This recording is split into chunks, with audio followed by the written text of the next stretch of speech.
This woman is here. You want to tell people about your friend. Yes, this is Nicholas Rowe. He is a really good friend of mine. He is the boyfriend of my best friend. She is frantic, as well as his parents, his friends. He played rugby. He's from South Africa. And tell me his name again. His name is Nick Rowe. Nick Rowe. He was on the 106th floor of World Trade Center Tower 1. When was the last time anyone spoke to him? It was early on Tuesday. He made contact with a friend and said, I don't know what's going on. Can someone help me find out what's going on? One thing I should tell you, Brian, I'll try and talk through this. This is an area that is congested with people, lots of emergency vehicles trying to get through here, as you can tell by the fact that I'm being drowned out at this moment. But they are asking people for distinguishing marks, as I said. On this picture that she has of her friend, what do you see? He has a birthmark, as you can see right here. It's on the lower right-hand side of his stomach. And we're just hoping and praying that if someone sees him, they can identify him that way. And you've been going everywhere. It's not just been here at the Armory, but tell me, where else have you been? We have friends going around, going to the hospitals, looking on webs. We've been looking at all the lists on all the different websites. We've been calling, frantically, constantly to all the different numbers, just hoping and praying that we can find him. Our prayers are with you, and best luck that you can find him. Brian, if you can be with me for just one more moment, there's a lady here. I want to find out, who are you looking for? Hi, I'm looking for one of my best friends, Yvonne Bonomo. She's missing. She was in World Trade Center 1, floor 94. She's missing with 11 people. Bridget, her sister, Benito. Yvonne, I think you guys are out there. Please just hang in and we'll find you. Tell me something about her. What kind of a woman is she? She's a great person, strong person. She can make it. I know she can if she just hangs in there. She's got to make it. She was wearing a white sweatshirt, blue shirt, blue jean pants, and sneakers. And she has a birthmark underneath her eye, a scar. And you gave them all this information about this distinguishing features? All over. We went all over. Past 3 days, day and night, all over. Internet, every hospital, phone calls. And these are pictures of her as well. This is my sister Bridget. She was with Yvonne. She sits right across from her. She's at One World Trade Center on the 94th floor. And I spoke to her right before the blast, and I haven't spoken to her since then. What did she say to you just before the blast? She just called, asked me what I was doing at home, and I just told her I was going to the doctor. I was off for the day. And it was just an ordinary day? An ordinary day. And then my office called to say, turn on the TV. When I turned on the television, I saw One World Trade being hit by the bomb. Ask us if we can do anything. If we put the picture out, if they tell the name, they hope it will help. And I think in some sense it helps them to talk about it. Let's talk with this man who's right here. And tell me about who this is in the picture. This is my mother. She worked for Aon Risk Service, and she was on the 100th floor. We've heard of people that were able to get out of the building that were with her, and she wasn't too far behind, so we're hoping somebody knows something that was with her or maybe had seen her out of the building.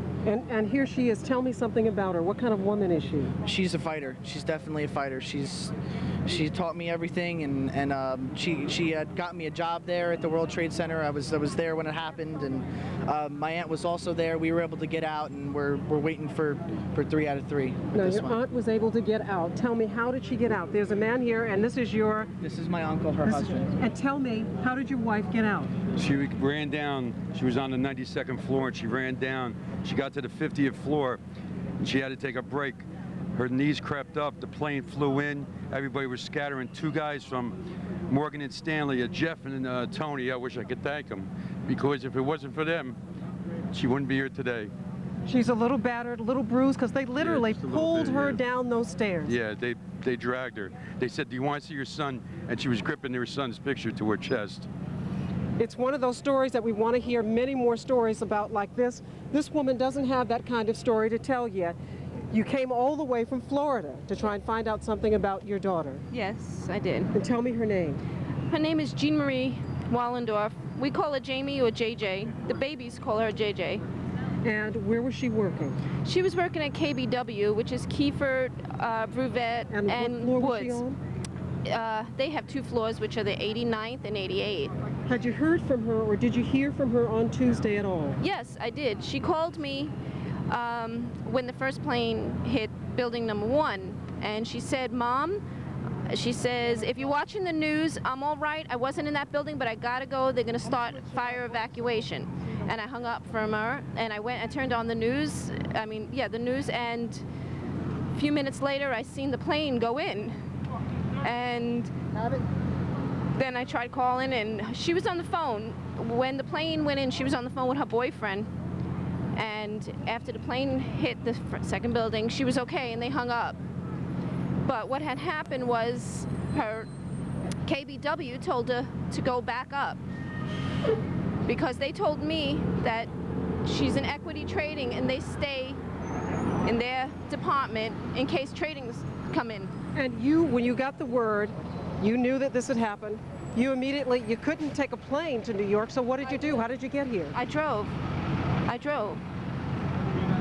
Our best to you and your family. I hope she's found. One of those who's been searching for his loved one since Tuesday is Patrick, and I understand it's your brother-in-law that you're looking for, Patrick. That's correct. He was on the 105th floor. He worked for Cantor and Fitzgerald, and we did get a phone call from him at around 10 after 9. And what did he say to you at the phone call? The message was that there's a fire. I'm getting out now, and I love you. And you were telling me that he's a paramedic, so what is your thoughts about what he might have done? Well, the family feels that even if Frank was able to get out, he probably stopped to help somebody if anybody would needed his assistance. So we're very worried about him. We would also like to think that maybe he's helping people at this time right now. We haven't heard from him yet. But you're going to keep hoping and keep looking. That's true, definitely. That's the same story, Brian, that we're hearing from Marina.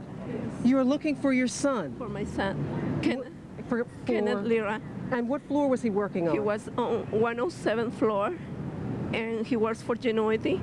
The last time we heard from him when he was on 83rd floor. We know that one of his co-workers calls his sister, and from there he said that it was too much smoke. They were helping people, and from that time we don't know anything. We look around all the hospital, all shelters, every place that they send us, and they cannot localize him.